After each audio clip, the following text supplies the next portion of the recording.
What is the purpose of your coaching today? It's to introduce people to orienteering, and it's for those that already have some orienteering skills to help them improve their orienteering. And so today we will walk around on a map, looking at the various features of the map, and to help people read the map so they can work out best how to go from one point to another.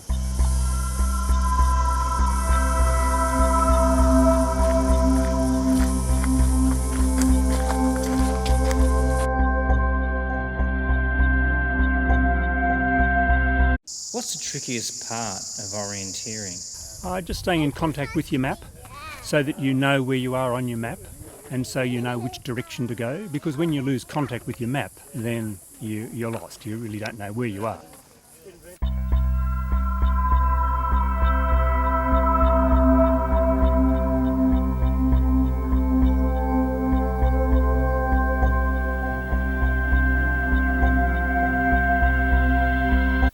Some of you have got a fair bit of orienteering under your belt, and that's fine.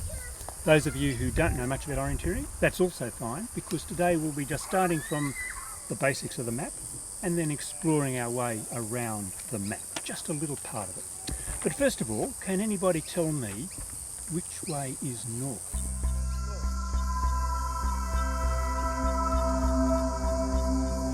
If the map's like this, you could think, oh, one is behind us. Yes, exactly. We need to orientate the map. Now, which direction are we going to go to get to number one?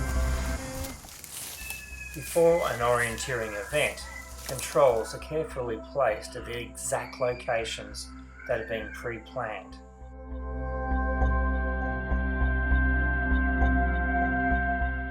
Your job is to find those controls in numerical order.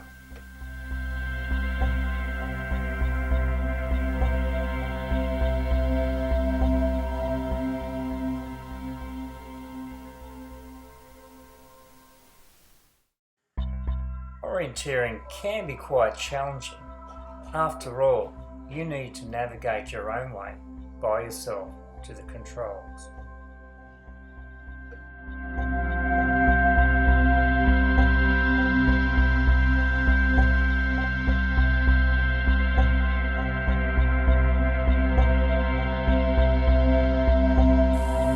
These little orange and white fellas are called controls. The traditional way to prove that you've been to a checkpoint is to punch a card with these little peg-shaped devices that have sharp points in them, and the sharp points make the shape of a letter so that you can prove you've been to the right place at the right time. Modern orienteering, however, uses little electronic devices that you attach to your finger, and you insert those into a hole that records what time exactly you arrived at that point. The next job is to figure out exactly where we need to go next. I've made sure that the map is oriented in the right direction, and I'm keeping the creek on my right hand side, and I'll be going up the hill, up the gully to the next one, which we can see there, which is a creek junction with the termite nest right next to it.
simple system that just clicks them out and then clicks them back in again, and then records all their times, and we can produce results.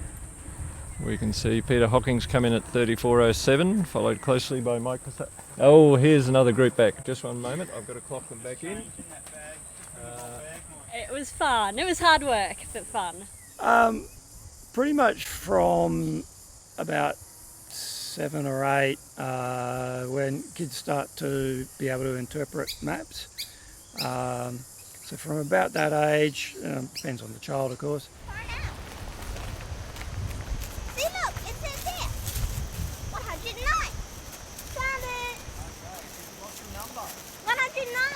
109. Well, that's it, isn't it? Yeah. Mom, look here. Now, what we can do, this is what we do, prove we got there.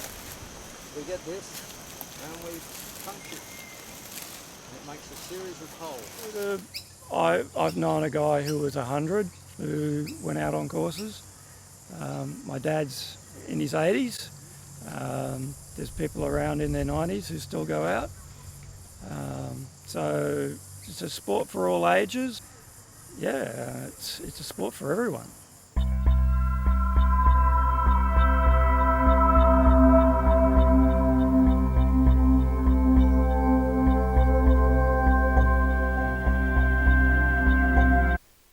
G'day Rob, I believe you've been doing orienteering for quite a while. Well, that's right, since 1975. Wow. And you're still going in competitions? Yes, I am.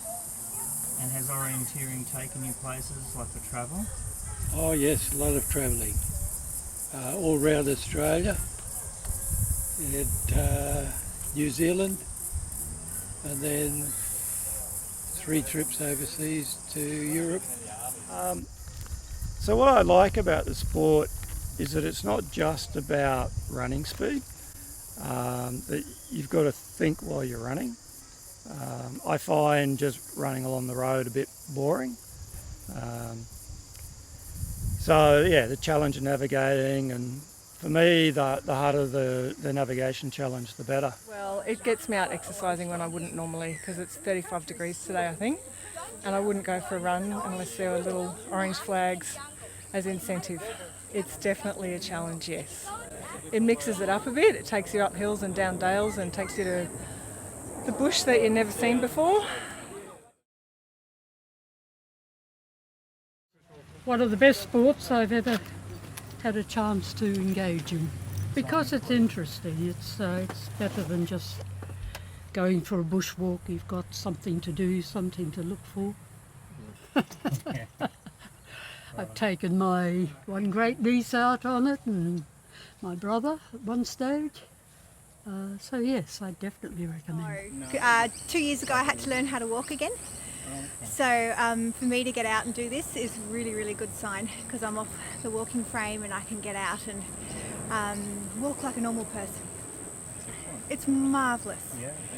So to be in the bush with friendly faces is all we need. Next time we'll bring the kids. Yeah, got lost at a few controls. Probably these ones for 4 and 5 and 6. I overshot a few of them. Do you ever get lost? No, I occasionally get geographically embarrassed, but never lost. I picked the wrong marker anyway.